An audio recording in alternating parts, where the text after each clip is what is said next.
Good evening. My name is Bob Dolan. I am here to address as quickly as I can. There may have been one or two other people that didn't raise their hands, so maybe I'll ask for some additional minutes. Looking at this response to the second petition from the law firm of Don Wilson from John Frankovich, he continues his attempt on behalf of his client to play fast and loose with the truth. If you were to look at the document that was submitted to you all on page 10, reference was made to the California Integrated Waste Management Board. And his reference to page 11 says, it goes on. Now he goes ahead and says that petitioner's contentions are false with respect to the California Integrated Waste Management Board. Well, he is a untruth teller. The second petition right here says on page 7 that as a result of the California budget problem, the California Integrated Waste Management Board, as of effective January 10, 2010, January 10, 2010, which has not yet occurred, Mr. Frankovich.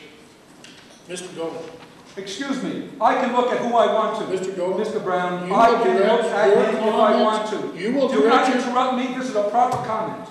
You will. Mr. Brown, this is a proper comment. Direct. I can make my comments and I can look at it. Done. I can look at it. Mr. Chairman, I move that this witness be removed. I can look at people in the room. Mr. French did the same thing. He turned around. You're addressing this board. This board. You're not addressing the people in the audience. Thank you. Now,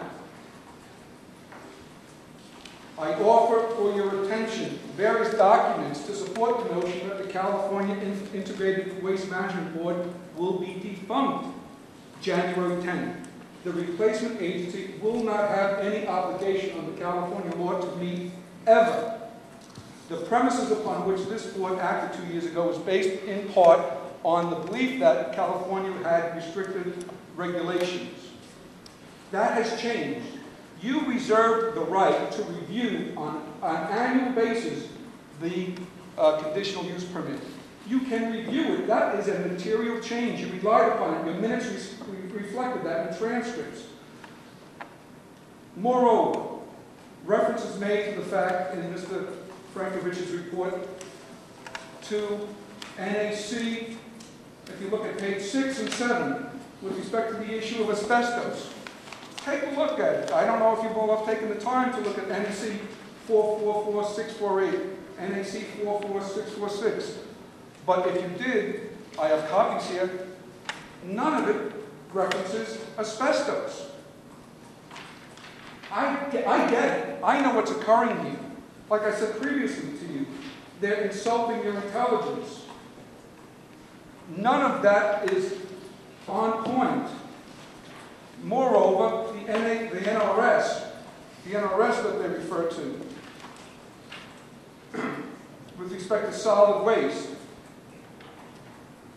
in your proposed report, you have found, apparently, that you reference to Nevada Revised Statute, Chapter 444. Number 1, Jungle made no misrepresentation to RPC regarding the type of material proposed for disposal.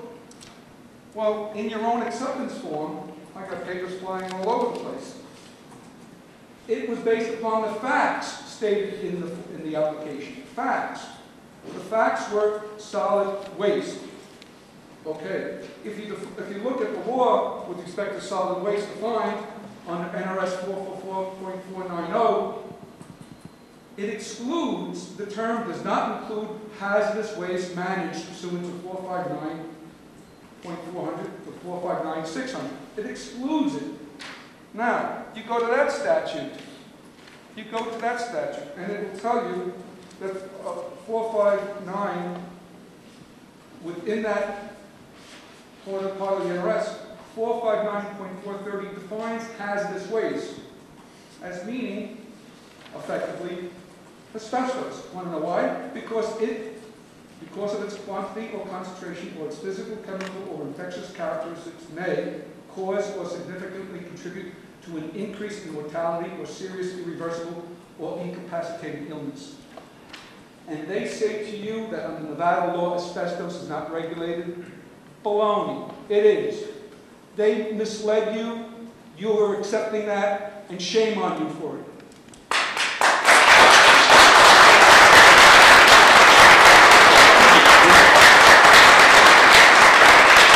We're here outside of the Regional Planning Commission's meeting on October 8th, 2009, when the issue concerning the possible review and possible revocation of the conditional use permit for jungle land was before the board. The petition was not accepted by the board.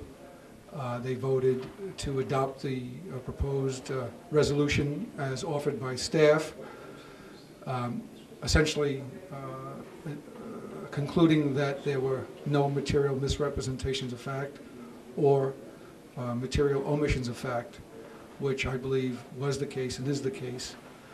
My intention is to appeal that decision to the county commissioners, see where that goes. Hopefully they have the good sense to revoke the conditional use permit. I understand that there are more than 2,200 Winnemuccans who have signed a petition stating their opposition to this plan. They know it's not in their interests. They know it's a risk to their health and their safety. They know that it's a risk to the beneficial use of the adjoining land. They know that it's an insult to the beautiful desert. They know that the water quality in Lovelock and our neighbors in the southern part of Humboldt County is at risk. They know that this is a 100-year waste site. They have come to learn that asbestos is going to be deposited there, friable and non-friable asbestos. We know also that the Humboldt County ordinance allows for the deposit of hazardous waste and or hazardous materials. And we know that there is nothing to prevent Recology from making that site available for the importation and the permanent storage of hazardous waste. This is a dark day for the health, safety, and welfare for Humboldt County, for those who love the beautiful desert. It's a sad day because profit, pecuniary interests, again, have prevailed at the expense of what many Nevadans for many generations have come to know is what made Nevada special. It's at risk now. As a former New Yorker who's adopted Winnemucca and Humboldt County as his home, along with my wife, I intend on continuing the fight with a lot of wonderful people who have also joined in this effort, and with any luck, we'll be successful. Thank you.